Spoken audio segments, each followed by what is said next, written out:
Alors bonjour, nous allons aujourd'hui faire la correction de la série de chimie, estérification et hydrolyse. On commence par le premier exercice, exercice 1. Nommer les composés suivants. Préciser la fonction présente dans chaque composé. Alors pour préciser la fonction présente dans chaque composé, c'est-à-dire préciser la fonction alcool ou ester ou acide, etc. Donc on a les composés organiques. Donc 8 composés organiques. Donc on va nommer chaque composé et donner la fonction présente dans chaque composé. Donc premier composé, donc le composé numéro 1. Donc il s'agit de la fonction ester, COO. Pour nommer l'ester, donc le nom d'un ester se compose de deux parties. Donc la première partie qui est une chaîne ramifiée, donc on va choisir la chaîne carbonée la plus longue, qui est celle-ci. On va la numéroter à partir du carbone fonctionnel, donc le 1, 2 et 3. Donc un groupement alkyle en position 2. Donc la première partie, donc on a 2 méthyl, 1, 2, 3, propanoate, 2 méthyl, propanoate. La deuxième partie, donc c'est une chaîne linéaire. Donc le groupement CH2, CH2, CH3, c'est le groupement propyle, donc c'est un alkyle. On rappelle que le nom d'un alkyle dérive de celui d'un alcane en remplaçant la terminaison an par il. Donc le nom, c'est les 2 méthyl, propanoate, 2 propyle. Pour le deuxième composé, donc il s'agit d'un alcool, donc la fonction alcool, OH. Le carbone fonctionnel relié avec deux autres atomes de carbone, donc il s'agit plus précisément d'un alcool secondaire. Pour le nom, donc on a la chaîne carbonée linéaire. Donc le groupement hydroxyle en position 2, donc c'est le propane, 1, 2, 3, 2 ol. Donc la numérotation, donc 1, 2, 3. Alors la numérotation soit, pardon, la numérotation soit de droite vers la gauche ou de la gauche vers la droite, ça va donner toujours le même numéro 2. Donc propane 2 ol. Le troisième composé, il s'agit aussi d'un alcool, donc la fonction alcool. Le carbone fonctionnel relié avec trois autres atomes de carbone, 1, 2, 3, donc il s'agit d'un alcool tertiaire.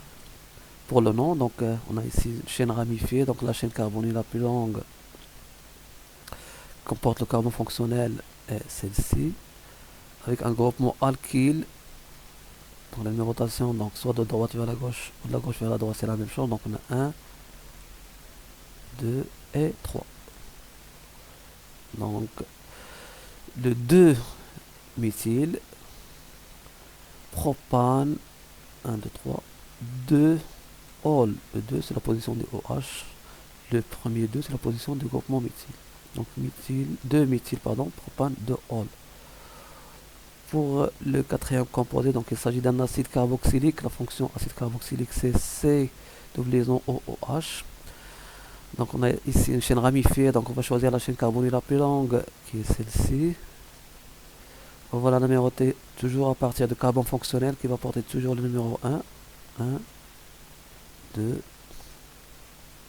3 et 4. Donc le groupement méthyl en position 3. Donc le nom d'un acide carboxylique il commence par acide. Donc 3 méthyl, position méthyl, 1, 2, 3, 4 butane. Il se termine par wick. Donc acide 3 méthyl, butanoïque. Le cinquième composé organique, il s'agit d'un ester, donc la fonction ester COO. Le nom d'un ester se compose de deux parties. Donc la première partie, on va nommer la première partie, donc on a deux atomes de carbone, donc c'est éthanoate. Éthanoate. Deuxième partie, donc c'est une chaîne carbonée qui est ramifiée, donc on va choisir la chaîne carbonée la plus longue reliée avec le carbone, avec l'oxygène, pardon. Donc c'est celle-ci. Donc la numérotation, donc le carbone numéro 1, toujours c'est le carbone relié avec l'oxygène. Donc 1, 2, 3 et 4. Avec un groupement méthyle en position 3, donc c'est éthanoate de 3 méthyle butyl, donc 3 méthyle butyl éthanoate 3 méthyle butyl. Remarquez que pour le groupement alkyle, lorsqu'il est au milieu du nom, on élimine le E. Lorsqu'il est à l'extrémité, on écrit le E. Le sixième composé, donc il s'agit d'un alcool, la fonction alcool OH. Donc c'est un alcool primaire, puisque le carbone fonctionnel est relié avec un seul atome de carbone, donc alcool primaire. Ajouter un P primaire. Donc la chaîne la plus longue, c'est celle-ci. Donc la numérotation de cette chaîne se fait à partir du carbone fonctionnel qui doit porter le numéro 1. Donc c'est le butane, 1, 2, 3, 4, butane, 1, ol, butane, 1, ol. Le septième composé, donc il s'agit d'un anhydride d'acide, la fonction anhydride C liaison O, O, C liaison O. Donc pour nommer anhydride, on va prendre la première partie de l'anhydride.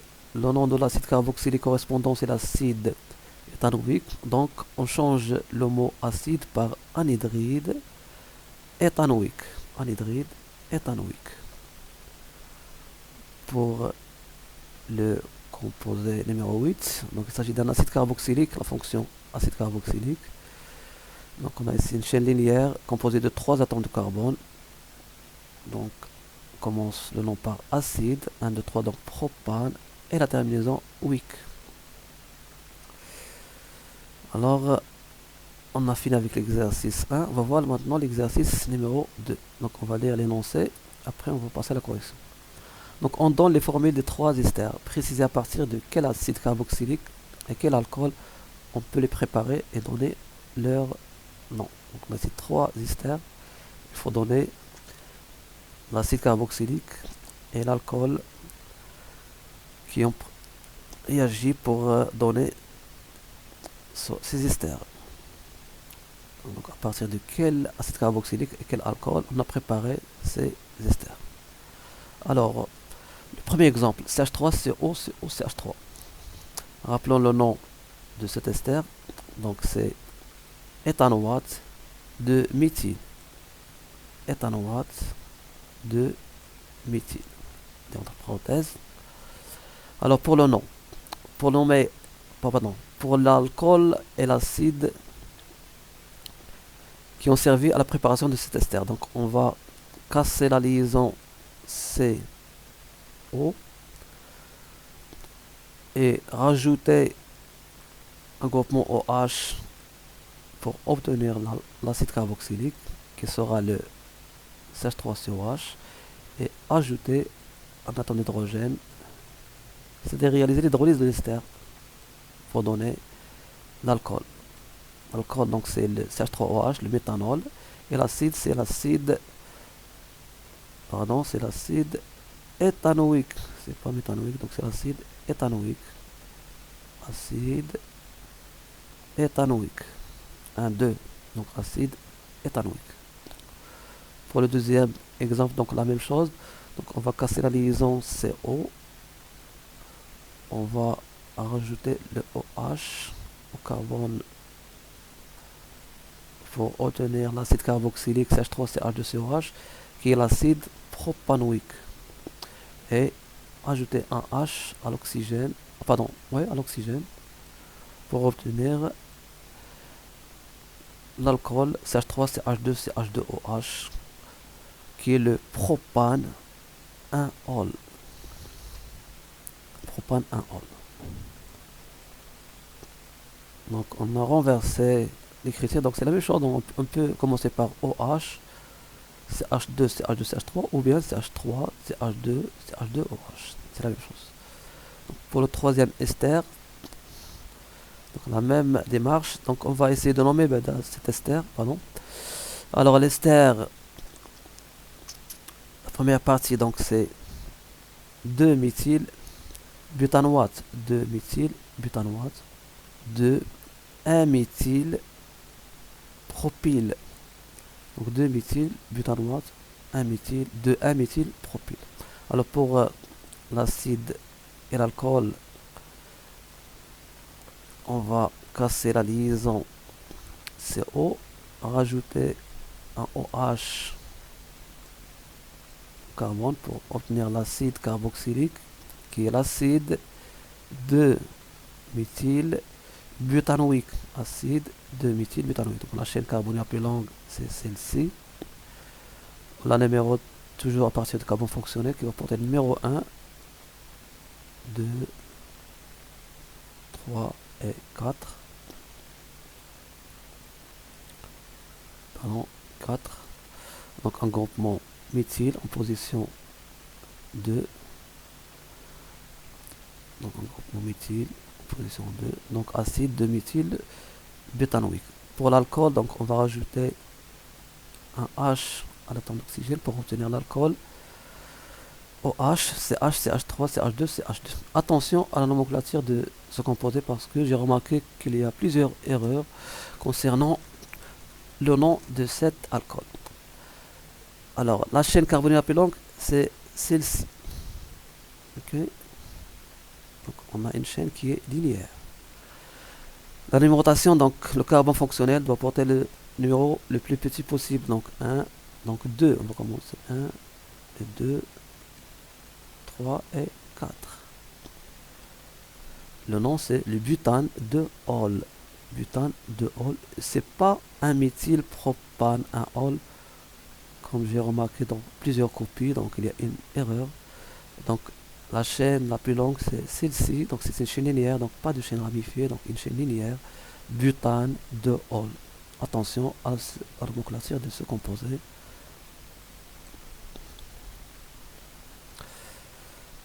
Alors on va passer maintenant à l'exercice numéro 3.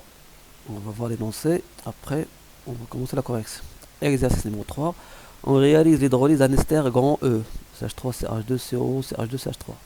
À partir d'un mélange initial formé de Na égale à 1 mol d'ester et N2 égale 5 mol d'eau. On obtient un acide carboxylique grand A et un alcool grand B. Le volume total du mélange réactionnel est V égale 180 ml.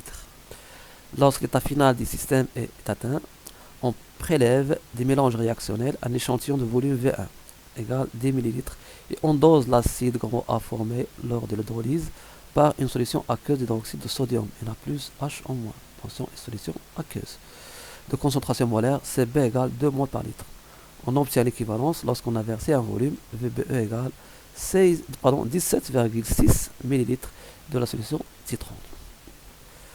La première partie, titrage de l'acide formé. Écrire l'équation associée à la réaction acido-basique de titrage. Alors, l'acide formé, donc on va casser la liaison CO et ajouter un OH. Donc l'acide formé, ce sera l'acide propanoïque, CH3, CH2COH. CH3, CH2COH. Plus OH moins la réaction de dosage. On dose l'acide avec l'hydroxyde de sodium. Les ions Na+ sont des ions spectateurs, donc le OH- qui va réagir. Attention, la réaction de dosage, une réaction qui est totale. Donc une seule flèche qui donne CH3CH2COO-. Donc l'acide va céder son proton à la base OH- pour donner le H2O et l'acide se transforme à sa base conjuguée CH3CH2COO- qu'on peut écrire aussi sous la forme CH3CH2COH plus OH- qui donne CH3COO- plus H2O. Donc on peut l'écrire soit en formule semi-développée ou en formule brute. Deuxième question. À l'équivalence de la réaction du titrage, exprimez la quantité de matière Na de l'acide présent dans l'échantillon titré en fonction de CB, VBE. Donc à l'équivalence, le mélange est stéchiométrique. Donc N de A égale N de OH- qui est égal CB fois VBE. Donc après la relation d'équivalence, N de l'acide N de A égale N de la base qui est égal CB fois VB. Troisième question. On déduit à la quantité de matière N finale de l'acide qui se serait formé dans le mélange réactionnel à l'état final, fonction de CB, VBE, V1 et V, puis calculer N final. Alors, à partir du mélange initial, on a pris un échantillon qu'on a dosé et on a trouvé une quantité de matière Na qui est égale CB, VBE contenue dans cet échantillon. Lorsqu'on a une solution et on prend un échantillon de cette solution, la grandeur chimique qui reste invariable, c'est la concentration.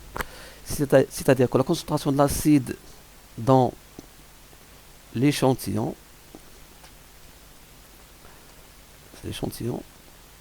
doit être égale à la concentration de l'acide dans le mélange initial. La concentration se conserve. Donc Na sur V1 égale à N final sur V. D'où N final égale Na fois V sur V1. Avec Na qui est égal CB VBE. Donc N final égale CB VBE fois V que divise V1. Donc attention, lorsqu'on a un mélange et on prend un échantillon de ce mélange, la grandeur chimique qui se conserve, c'est la concentration. Donc la concentration ne varie pas lorsqu'on prend un échantillon à partir d'un mélange initial. Donc après l'application numérique, on trouve que N final égale 63,36 10-2 mol. Alors la partie grande de réaction d'hydrolyse. Donc écrire l'équation de la réaction d'hydrolyse en utilisant les formules semi-développées et nommer les composés A, B et E. Alors la réaction d'hydrolyse de l'ester qui est le propanoate d'éthyle. C'est pas de méthyle, donc c'est éthyle. C'est une erreur. Propanoate d'éthyle. Propanoate d'éthyle. 1, 2, 3. Donc 2 atomes de carbone, éthyle, propanoate d'éthyle plus H2O qui donne l'acide propanoïque plus l'éthanol. Alors, on casse la liaison CO, le H2O, on a dit que c'est HOH. Donc, le OH va être relié avec l'atome de carbone pour donner l'acide CH3CH2COH et l'hydrogène se relie avec l'atome d'oxygène pour donner l'alcool OH CH2CH3 ou bien CH3 CH2OH, c'est la même chose. Donc on peut commencer de gauche vers la droite, CH3 CH2OH, donc c'est la même chose, CH2OH.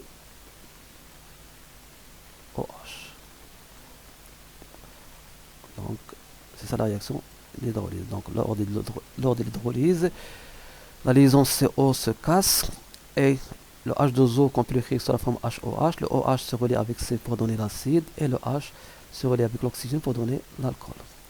Donc bien sûr, donc c'est une réaction qui est limitée, donc il faut l'écrire avec deux flèches. Attention, c'est une réaction qui est limitée, donc il faut l'écrire avec les deux flèches, les deux sens. Donc le propanoate d'éthyle, l'acide propanoïque et l'éthanol. Deuxième question. Rappelez les caractéristiques de cette réaction. Donc la réaction d'hydrolyse et la réaction d'estérification, tous les deux possèdent les mêmes caractéristiques, sont des réactions limitées, athermiques et lentes. Question de cours. Réaction limitée, athermique et lente. Pour la troisième question, dressez le tableau d'avancement relatif à la réaction d'hydrolyse réalisée. Alors, pour simplifier, donc on va noter l'ester RCOOR' plus H2O, l'acide on va le noter RCOH et l'alcool R'OH. Encore une fois, attention, dans la case de la molécule d'eau, on n'écrit plus en excès, donc on va tenir compte de la quantité de matière de H2O. Attention, encore une fois. Donc, N1, N2, 0, 0, N1-X, N2-X, XX, etc. Donc l'état final, Na-XF, N2-XF, XF et XF. Donc c'est ça le tableau d'avancement de la réaction d'hydrolyse. Quatrième question, calculer le rendement R et la constante d'équilibre K de cette réaction. Alors, le rendement R, c'est X final sur X max, avec X final, d'après le tableau d'avancement, X final est égal à N final de l'acide, qu'on a déjà calculé. Et le X max, alors, on a ici 1 mol d'ester avec 5 mol d'eau. Donc le réactif limitant c'est l'ester et X max c'est 1 mol. Donc 1 mol parce que N1 est inférieur à N2. Donc X max c'est 1 mol. Donc N1 inférieur à N2. Donc X max est égal à 1 mol. D'où le rendement de la réaction donne 63,36%. Pour la constante d'équilibre de la réaction, encore une fois, il faut faire attention à la concentration de la molécule d'eau. Donc, il n'est plus en excès, donc il faut tenir compte. Donc, c'est la concentration de l'alcool, la concentration de l'ester, que divise, pardon, la concentration de l'acide, que divise la concentration d'ester pour la concentration de l'eau, toujours à l'état d'équilibre ou à l'état final. Donc, soit écrit EC ou F, c'est la même chose. Donc, les deux concentrations de R'OH et R'COH, c'est N final sur V, le tout carré. RCO, R' et H2O, donc N1 moins N final sur V, N2 moins N final sur V, les V simplifient. X final c'est NF, donc on a déjà vu que X final c'est NF, donc c'est N final au carré que divise N1, donc N1 moins N final, facteur de N2 moins N final, parce que X final est égal à N final de l'acide. Donc l'application numérique ça donne 0,25. Pour la dernière question de l'exercice 3, dans une autre expérience, on réalise dans les mêmes conditions l'hydrolyse de l'ester E à partir d'un mélange équimolaire N0 de H2O égale N0 de l'ester égale à N0. Calculer dans ce cas le rendement R' de la réaction d'hydrolyse. Alors, pour calculer le rendement dans ce cas, on a R' qui est égal, on va noter X' final sur X max avec X max égale à N0. Donc on a un mélange équimolaire. Donc on va noter X' final. Avec une remarque très importante, c'est que la constante d'équilibre ne va pas changer car elle est indépendante de la composition initiale du système. Donc on l'a déjà vu dans les réactions acido-basiques. Donc à ne pas oublier, toujours la constante d'équilibre elle est indépendante de la composition initiale du système chimique. Donc lorsqu'on change la composition initiale, la grandeur qui reste invariable, c'est la constante d'équilibre. Elle ne change pas. Donc il s'agit de la même constante qu'on a déjà calculée. Donc racine de K égale X' final sur N0 moins X' final. Donc soit racine de K égale X'0 sur X' final. Donc X'. Donc X' final égale N0 racine de K sur 1 plus A racine de K. D'où le R' égale racine de K sur 1 plus racine de K égale 33%. Donc remarquez que le rendement dans ce cas il est de 33% inférieur au premier cas où on a calculé un rendement de 63,36%. Alors c'est un résultat qui est tout à fait attendu parce que si on revient à l'exercice, dans la première partie, on a réalisé un mélange de 1 mol d'ester avec 5 mol d'eau. Donc il y a ici un excès, l'un des réactifs qui est l'eau, il est en excès. Lorsque l'un des réactifs est en excès, le rendement augmente. Donc c'est un résultat qui est tout à fait logique. Donc le rendement dans la première partie est supérieur à celui de la deuxième partie où on a un mélange équimolaire. Donc lorsque l'un des réactifs est en excès, le rendement augmente. Allez, on passe au quatrième exercice. Quatrième exercice, l'arôme de banane est dû à la présence d'un composé grand E de formule semi-développée CH3, COO, CH2, CH2, CH2, CH3. On a ici un tableau avec les données nécessaires, les masses molaires et les masses volumiques. donné en grammes par millilitre. Attention, l'unité. Première question, pardon. À quelle famille de composés organiques appartient cette espèce chimique? Donc remarquons la présence de la fonction ester dans le composé. Donc elle appartient à la famille des esters. Donc le composé appartient à la famille des esters. Deuxième question, on se propose de synthétiser au laboratoire le composé grand E à partir d'un acide carboxylique grand A et d'un alcool grand B. Pour cela, on mélange un volume Va égale à 5,72 ml d'acide carboxylique grand A et un volume Vb égale 9,15 ml d'un alcool grand B et quelques gouttes d'acide sulfurique concentré. On chauffe les mélanges avec le montage à reflux représenté sur la figure ci-contre. À la fin de la synthèse, on obtient une masse ME égale 7,74 g des composés grand E. Alors, quel est le rôle de l'acide sulfurique et quel est l'intérêt du chauffage à reflux? Alors, pour le rôle de l'acide sulfurique, c'est un catalyseur qui fait augmenter la vitesse de la réaction. Donc, pour augmenter la vitesse de la réaction, on va utiliser un catalyseur qui est l'acide sulfurique, car la réaction d'estérification, c'est une réaction lente. Donc, pour l'accélérer, on utilise l'acide sulfurique. Donc, la réaction d'estérification ou d'hydrolyse, on utilise toujours le même catalyseur, les ions H3+. Bien sûr, l'utilisation des catalyseurs va accélérer la réaction, mais sans changer le rendement.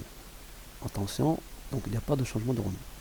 Pour le rôle du chauffage, donc le chauffage fait augmenter la température, c'est-à-dire elle permet d'accélérer la réaction. Le chauffage à reflux, pourquoi le chauffage à reflux? Tout simplement pour éviter la perte de matière. On rappelle que les composés organiques sont très volatiles, donc ils s'évaporisent facilement. Donc pour ne pas perdre de la matière, on utilise le montage à reflux. Donc nommer les différentes parties numérotées de montage. Donc 3, c'est un réfrigérant, 2, un ballon, 1, c'est un chauffe-ballon.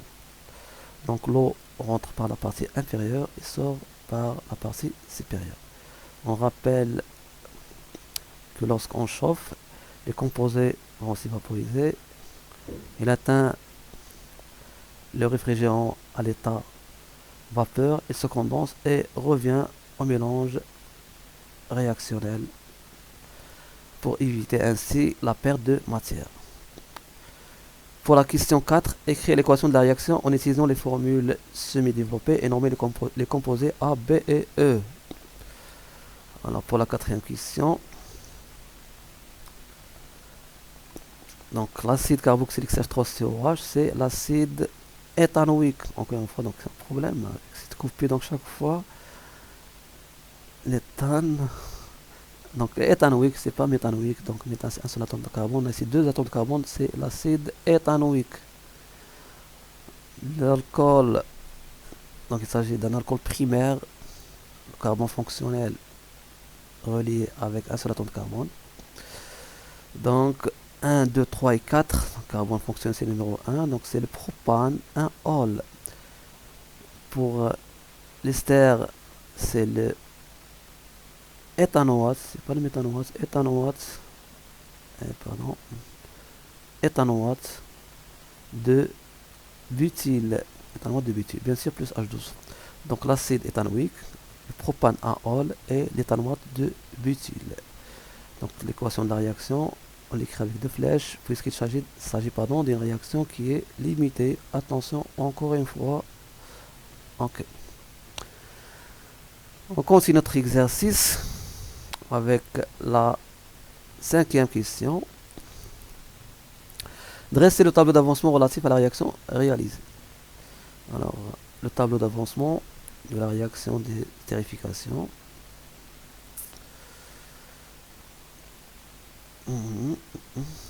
Et pardon, on a sauté une question, la cinquième question, la quatrième question plutôt. Donc, calculer la quantité de matière initiale des réactifs N02A et N02B. Donc, on va répondre à la quatrième question avant de passer à la cinquième question. Donc, pour la quatrième question, calcul de la quantité de matière initiale de chaque réactif. Donc, N02A, N, c'est la masse de A sur la masse molaire, avec la masse de A, c'est ρ de A fois V de A sur grand N. Attention à l'application numérique. Rho, elle est donnée en grammes par millilitre. Le volume, elle est donné en millilitres. Donc, donc VA, c'est donné en millilitres. Et ρ, elle est donnée en grammes par millilitre. Donc, il n'est pas nécessaire de convertir le VA en litres puisqu'il va se simplifier. Donc on va la laisser en millilitres. On va prendre l'euro en grammes par millilitre. Donc 1,05 fois 5,62 sur 60, ça fait à peu près 0,1 mol. La même chose pour la quantité de matière de B. N0 de B égale M de B sur la masse molaire qui est égal à ρ de B fois V de B sur grand M. La même remarque, on va laisser le volume en millilitres puisque ρ est donné en grammes par millilitre. On va obtenir 0,1 mol. Remarquez qu'on a ici un mélange équimolaire. Et on a de plus un alcool qui est un alcool primaire. Donc il faut s'attendre à un rendement qui est voisin de 67%. On avait en cours que lorsqu'on a un mélange équimolaire et un alcool primaire, le rendement est de 67%. Donc avant de répondre à la question, il faut prévoir que le rendement doit être proche de 67%. C'est ce qu'on va voir après. Alors on a calculé les quantités de matière initiale de chaque réactif. On va passer à la cinquième question. Dresser le tableau d'avancement relatif à la réaction réalisée. Donc le tableau d'avancement de la réaction d'estérification avec toujours la même remarque et j'insiste là-dessus. Donc le H2O n'est plus en excès. Donc il faut tenir compte de la quantité de matière de H2O. À l'état initial c'est 0, état intermédiaire X, état final c'est X final. L'écriture de la réaction toujours avec deux flèches, réaction qui est réaction limitée. Sixième question. Calculer le rendement R de la constante et la constante d'équilibre K de cette réaction. Alors on a dit dans la quatrième question que il faut prévoir un rendement qui est voisin de 67%. Donc on va faire le calcul pour voir si on va trouver 67% à peu près. Donc le rendement de la réaction c'est X final sur X max avec X final égale la quantité de matière de l'ester formée qui est égale à la masse de l'ester sur la masse molaire divisé par X max. Donc on a ici un mélange équimolaire N0 qui est égal à 1 mol. Donc X max c'est 1 mol. Donc le rendement c'est la masse d'ester formée qui est égale à 7,74 sur la masse molaire fois X max qui est égal à 0,1. Pardon, c'est 0,1. La quantité de matière initiale 0,1, 0,1. Donc le rendement c'est 66,72, donc à peu près égal 67%. On est au voisinage de 67%.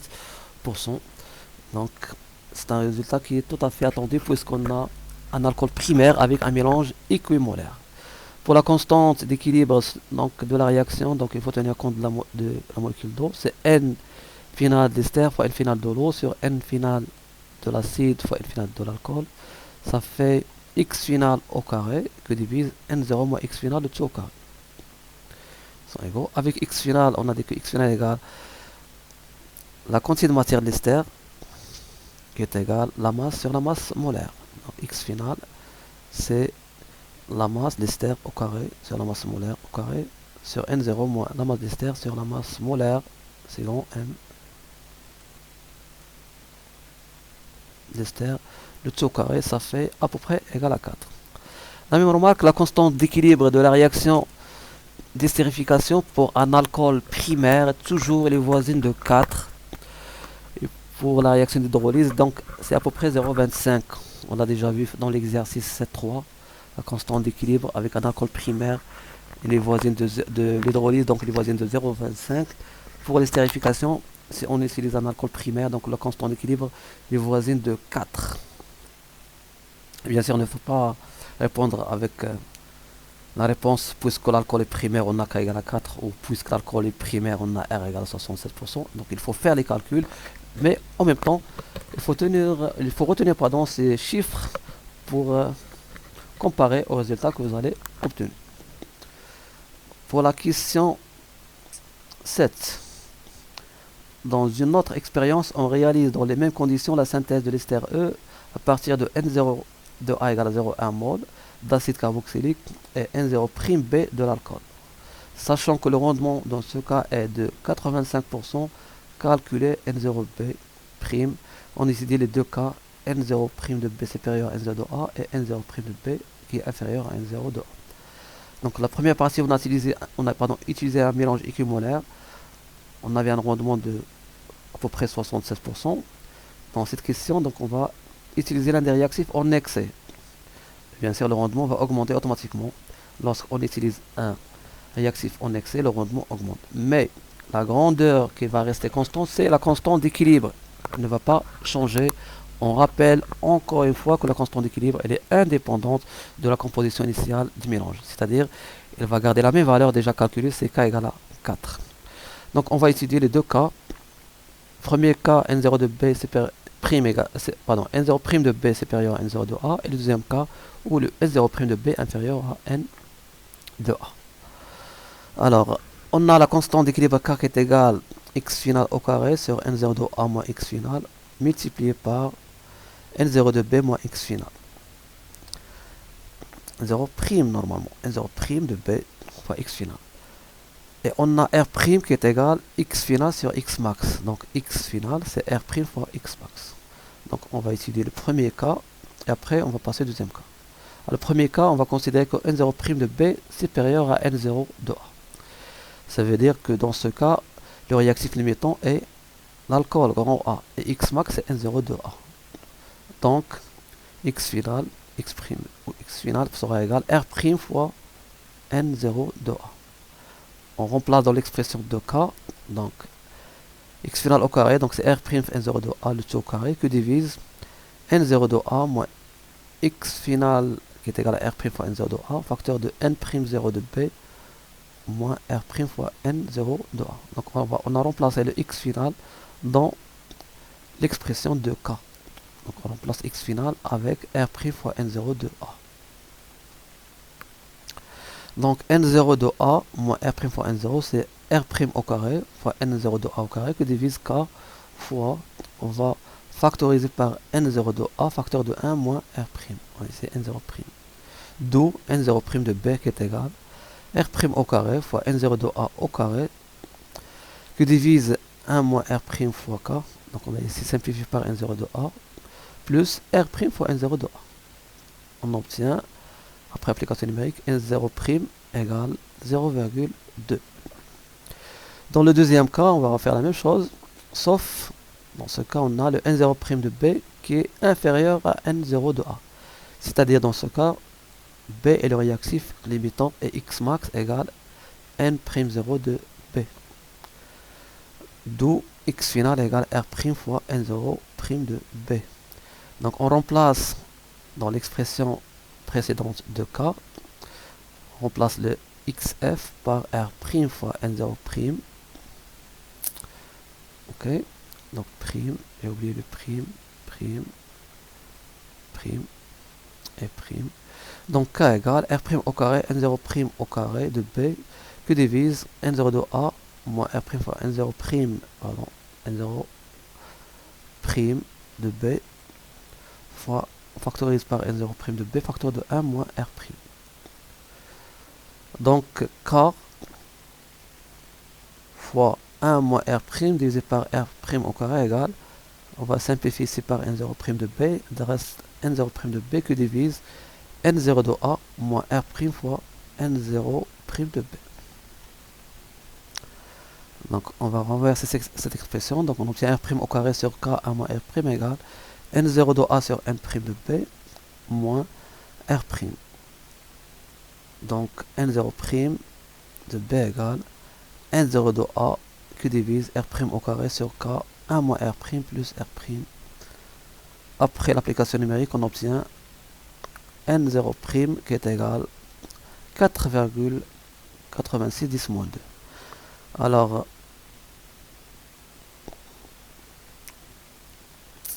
dans cette question, il faut se rappeler toujours que la constante d'équilibre de la réaction elle est indépendante de la composition initiale du système. On a déjà parlé au cours de l'année, donc c'est la même chose. Donc il ne faut pas oublier lorsqu'on a un exercice, on travaille dans des conditions données. Après, on change la composition initiale.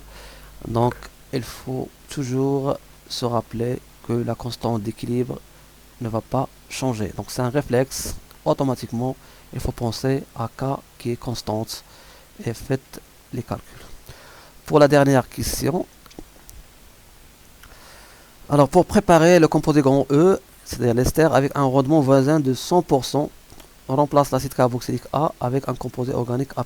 Donc on a vu dans le cours que pour augmenter le rendement de la réaction d'estérification, on peut remplacer l'acide avec l'anhydride d'acide correspondant.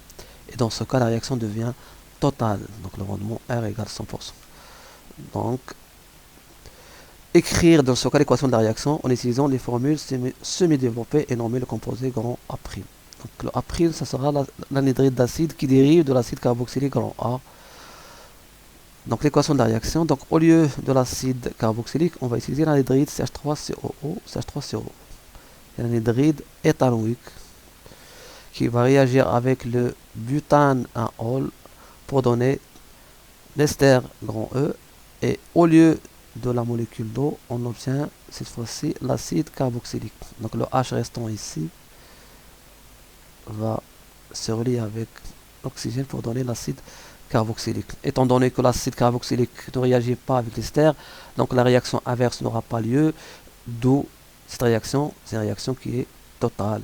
Ainsi se termine notre correction. Merci de l'avoir suivi et à bientôt.